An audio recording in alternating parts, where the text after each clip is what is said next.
Hi viewers, welcome to our channel. Tirupati laddu వివాదంపై నిన్న సుప్రీంకోర్టులో విచారణ జరిగింది. అయితే సుప్రీంకోర్టు చేసిన కొన్ని కామెంట్స్ అయితే టీడీపీని కోసం బ్యాక్ ఫుట్లో పెట్టడం మనం చూసాం. ఈవెన్ చంద్రబాబు నాయుడు గారు కూడా డిఫెన్స్లో పడిపోయారు. అయితే ఇప్పుడు ఈ ఇష్యూ పైనే వేణుస్వామి గారి వైపు వీణావాణి గారు రియాక్ట్ అయ్యారు. చంద్రబాబు నాయుడు గారి పైన ఫైర్ అయ్యారు కూడా. సో ఆమె ఏ విధంగా రియాక్ట్ అయ్యారన్న అంశం మీద డిస్కస్ చేయడానికి ప్రజెంట్ మనతో పాటు జర్నలిస్ట్ చరణ్ పర్మి గారు ఉన్నారు. వారితో ఒకసారి మాట్లాడదాం. అన్న హాయ్ అన్న. హాయ్. సో మొన్నటి వరకు కూడా తిరుపతి లడ్డు కల్తీ అయిపోయిందని చెప్పేసి పెద్ద ఎత్తున కూటమి వాళ్ళు ప్రచారం చేయడానికి చూసాం. ప్రజల్లో కూడా ఒక రకమైన విమర్శ వైసీపీ పట్ల, జగన్మోహన్ రెడ్డి గారి పట్ల అయితే కలిగింది. అయితే నిన్న సుప్రీంకోర్టు చేసిన కామెంట్స్ కంప్లీట్ ఇప్పుడు రివర్స్ అయిపోయాయి.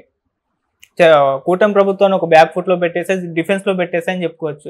సో ఇప్పుడు మొత్తం దేశవ్యాప్తంగా కూడా చంద్రబాబు నాయుడు గారి పైన కాస్త గుర్రుగా ఉన్నట్టయితే కనిపిస్తుంది. ఈ నేపథ్యంలో వీణావాణి గారు రియాక్ట్ అయ్యారు, మన వేణుస్వామి గారి వైపు. సో ఆమె ఫైర్ అయిపోయారు చంద్రబాబు నాయుడు గారి పైన కూడా అని అంటున్నారు. మరి ఆమె రియాక్షన్ ఏ విధంగా ఉంది? ఈ లడ్డు విషయం నిన్నటిదాకా ఒక యాంగిల్లో నడుస్తూ వస్తే నిన్న ఎప్పుడైతే సుప్రీంకోర్టు రియాక్ట్ అయిందో అది ఎలా ఉందంటే గవర్నమెంట్కి ఒక స్లామ్ లాగా ఉందన్నమాట గట్టిగా. సో అంత రియాక్ట్ అయ్యేసరికి మొత్తం అందరికీ అర్థమైపోయింది దీంట్లో ఏం జరిగింది అని. అన్ని వర్గాలు ఇప్పుడు బయటకు వస్తూ మాట్లాడటం స్టార్ట్ చేశారు.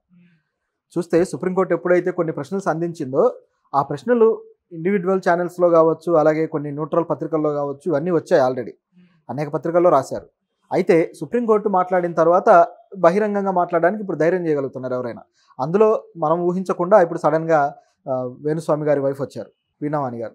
ఆవిడ మామూలుగా చూసుకుంటే ఈ మధ్య కాలంలో బాగా అగ్రెసివ్గా రియాక్ట్ అవుతూ వస్తున్నారు. నిజానికి తన భర్త మీద ఏవైతే విమర్శలు వచ్చాయో, సినిమా ఇండస్ట్రీ వాళ్ళకి సంబంధించిన వ్యాఖ్యల్లో ఆయన తప్పుపట్టడం కావచ్చు, ఫిలిం ఛాంబర్ ఆయన మీద కంప్లైంట్ చేయడం కావచ్చు, ఇటువంటి సందర్భం వచ్చినప్పుడు ఆవిడ చాలా ఫైర్ అయిపోయారు. నిజం చెప్పాలంటే ఫిలిం జర్నలిస్ట్ అని ఒక రకంగా దునుమాడారు.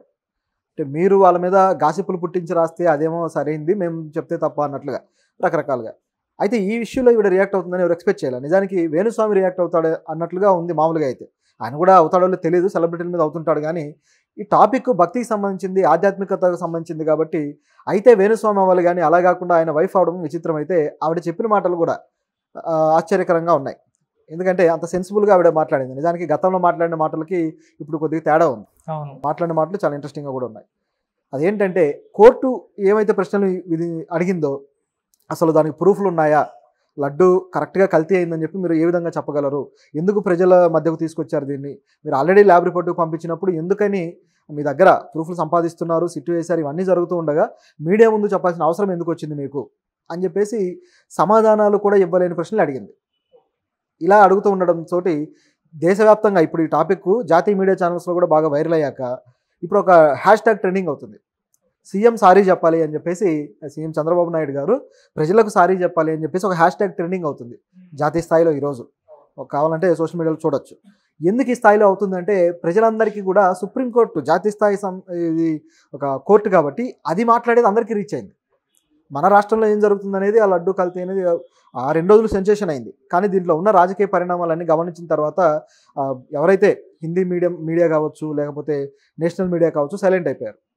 ఎప్పుడైతే సుప్రీంకోర్టు మాట్లాడిందో అందరికీ అది రీచ్ అయిపోయి దాంట్లో ఉన్న అవకతవకలు ఏంటని అందరూ కూడా అవేర్నెస్ వచ్చి మాట్లాడడం మొదలెట్టారు.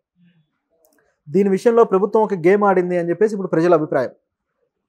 అదే అభిప్రాయంలో ఈవిడ రియాక్ట్ అయ్యారు, వేణుస్వామి గారి వైఫ్. ఆవిడేమన్నారంటే అసలు మమ్మల్ని ఎంత కంగారు పెట్టారు, ఎంత మానసికంగా హింస పెట్టారు భక్తులని, అంటే భక్తులందరి తరపున ఒకరు తప్పుచుకొని ఆవిడ మాట్లాడారు. ఇంత పండితులు కావచ్చు, బ్రాహ్మణులు కావచ్చు, అలాగే ప్రవచనకర్తలు కావచ్చు, అనేక మంది ప్రవచనకర్తలు కూడా దీని మీద సెటర్లు వేశారు. ఓకే, అపచారం అని చెప్పేసి రకరకాలుగా. మీరు అంతా ఎంత ఓవర్ యాక్షన్ చేశారు, ప్రాయశ్చిత్త శ్లోకాలు అని చెప్పేసి మీకు మీరే తయారు చేసుకొని ప్రాయశ్చిత్తమని వాటితోటి జనాన్ని చదివించేసి ఇట్లా ఇబ్బందులు పెట్టారు జనం మీద అని చెప్పేసి మాట్లాడారు ఆవిడ. అది ఫ్యాక్టే. ఎందుకంటే ఇష్యూ బయటికి రాగానే జరిగింది ఏంటంటే పవన్ కళ్యాణ్ గారు ప్రాయశ్చిత్త దీక్ష అని చెప్పేసి 11 రోజులు దీక్ష ఒకటి ఎత్తుకున్నారు. ఆ దీక్షలోనే ఉండి ఇంద్రకీలాద్రి ఆలయం శుభ్రత కావచ్చు, తర్వాత ఆ కార్తీకానికి సంబంధించిన విమర్శలు కావచ్చు, ప్రకాష్ రాజ్ మీద తిరిగి ప్రతి విమర్శలు కావచ్చు, ఇవన్నీ చేస్తూ వచ్చాడు అదే దీక్షలో ఉండి. సో ఇది డైరెక్ట్గా ప్రభుత్వానికి సెటైర్ అయినట్టు అయింది. లేకపోతే ఆ పదం కూడా వాడక్కర్లేదు. పవన్ కళ్యాణ్ గారికి సంబంధించిన ఆ ప్రాయశ్చిత్త దీక్ష అనే దానికి సంబంధించి ఉంది కదా, అట్లా ఆవిడ వాడారు అంటే అర్థమవుతుంది దీని విషయంలో ఆవిడ ఎంత ఓపెన్గా రియాక్ట్ అవ్వదలుచుకున్నారు. అయితే దీంట్లో ఒక విషయం మీద మాత్రం చాలా తెలివిగా మాట్లాడారు. మామూలుగా మీ క్వశ్చన్లో చంద్రబాబు గారి మీద ఫైర్ అయినట్టుగా కనిపించింది, కానీ నిజానికి దేశ ప్రజలు ఫైర్ అవుతున్నమాట వాస్తవం. కానీ ఈవిడ చంద్రబాబు గారు కానీ లేకపోతే రాజకీయ నాయకుల మీద కానీ టచ్ చేయలేదు. రాజకీయ నాయకులను పక్కన పెడదాం, కానీ ఈ పండితులు కావచ్చు లేకపోతే ఆధ్యాత్మికవేత్తలు ఎవరైతే ఉన్నారో వీళ్ళు చేసిన ఓవర్ యాక్షన్ అంతా ఇంత కాదని చెప్పేసి వీళ్ళ మీద రియాక్ట్ అయ్యారు ఆవిడ. ఇది ఇక్కడ ఆశ్చర్యకరం. ఎందుకంటే వేణుస్వామి గారు కూడా ఆధ్యాత్మికవేత్తే, ఆయన కూడా జాతకం చెప్తూ ఇట్లా పూజలు చేయడాలు దీక్షలు చేయడాలు అవన్నీ చేసే వ్యక్తే. మరి ఆయన వైఫ్ ఈ విధంగా రియాక్ట్ అయ్యారంటే బహుశా ఆ కమ్యూనిటీకి సంబంధించి వాళ్ళు బాగా హర్ట్ అయి ఉండాలి, ఏదైతే ఆధ్యాత్మికవేత్తలు ఉన్నారో వీటికి సంబంధించి. సో ఇది ఇక్కడ పరిస్థితి. అయితే వీణావాణి గారి ప్రశ్నల్లో న్యాయం లేదా అంటే న్యాయం ఉంది, లాజిక్ కూడా ఉంది.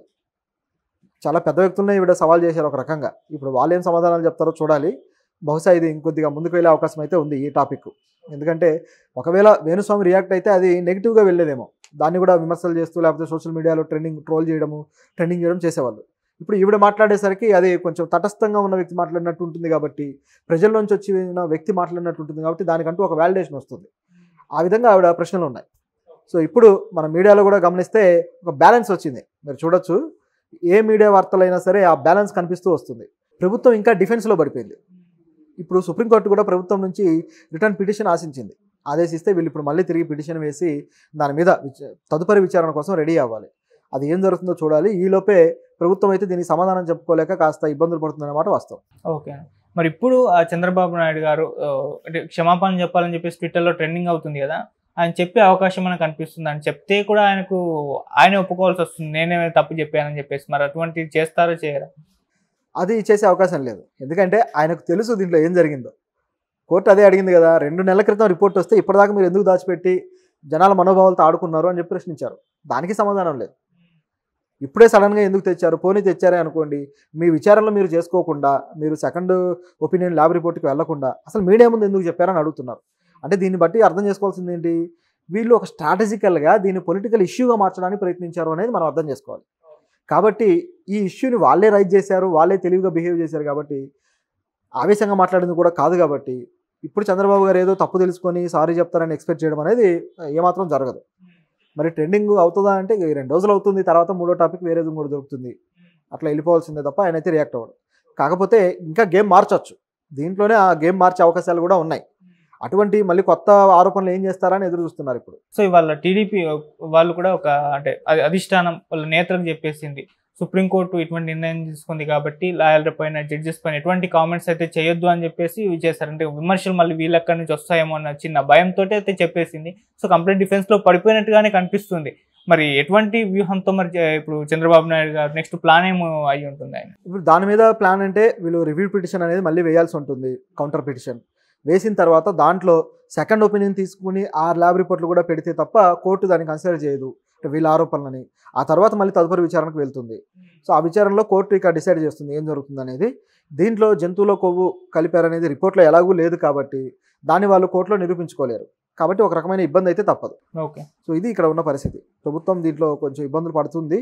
ఈలోపే మరొక అంశాన్ని తెర మీదకు తెచ్చారు. అదేంటంటే జగన్ గారి మతాన్ని తెర మీదకి తెచ్చి డిక్లరేషన్ ఇస్తారా ఇవ్వరా అనేది రగడ జరుగుతుంది.